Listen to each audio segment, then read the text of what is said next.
Good evening, everyone. Today is September 21st, the autumnal equinox, but also the saint day of our namesake saint, St. Matthew, also known as St. Matthew the Evangelist and St. Matthew the Apostle, seen here in this gorgeous icon painted by Reverend Peter Pearson, a friend of our own Isaac, and given to our congregation as a gift. We don't know very much about St. Matthew aside from what we encounter in the Gospels, and in the Gospel that bears his name, he's identified as the tax collector sitting in the customs house in Capernaum, whom Jesus calls to be a disciple. And while three of the Gospels list Matthew as among the 12 disciples, only Matthew's Gospel identifies that disciple with the tax collector. Mark and Luke identify the tax collector as Levi. Beyond the New Testament, there is not much information. A passage from one of the Apostolic Fathers, Papias of Hierapolis, wrote that Matthew composed the oracles in the Hebrew language. Beyond that, there are a few traditions that he had a ministry in Judea, after which he traveled either to Ethiopia or Persia. And there is a difference in the legends as to whether Matthew died a natural death or was martyred. Some relics of St. Matthew were purportedly discovered in Salerno, Italy in the year 1080 AD. But despite Papias' statement that Matthew had composed the first gospel in Hebrew, it's difficult to make the case that the first gospel was, 1, actually the first gospel to be written, that was likely Mark, 2, written in Hebrew instead of Greek, and 3, written by an eyewitness, who the disciple Matthew surely would have been. What we can tell about the author of the first gospel is that he, yes, probably he, was a Greek-speaking Jewish Christian, probably writing in Syria, likely in Antioch.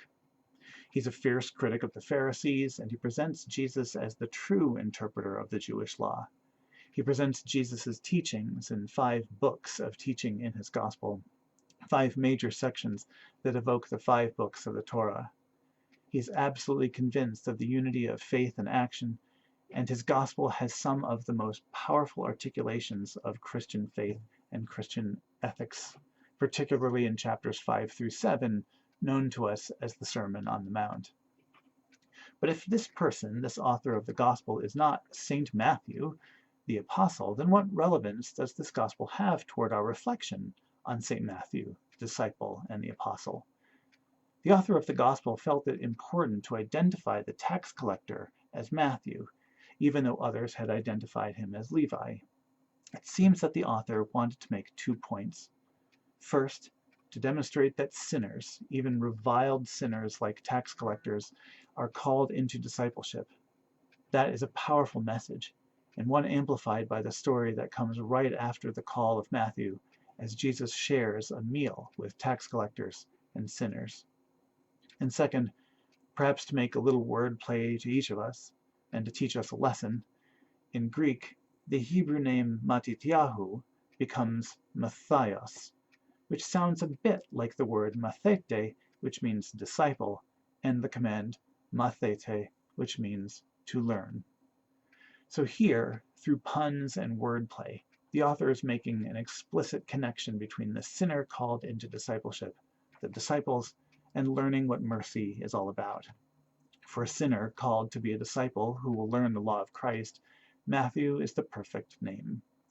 And so our Saint Matthew is the author, the unnamed author of the gospel, that one who sees a connection between faith and action, who presents Jesus as a great teacher, and the one who saw that a sinner, even a tax collector, can, at the feet of the Master, learn the law of love and grace.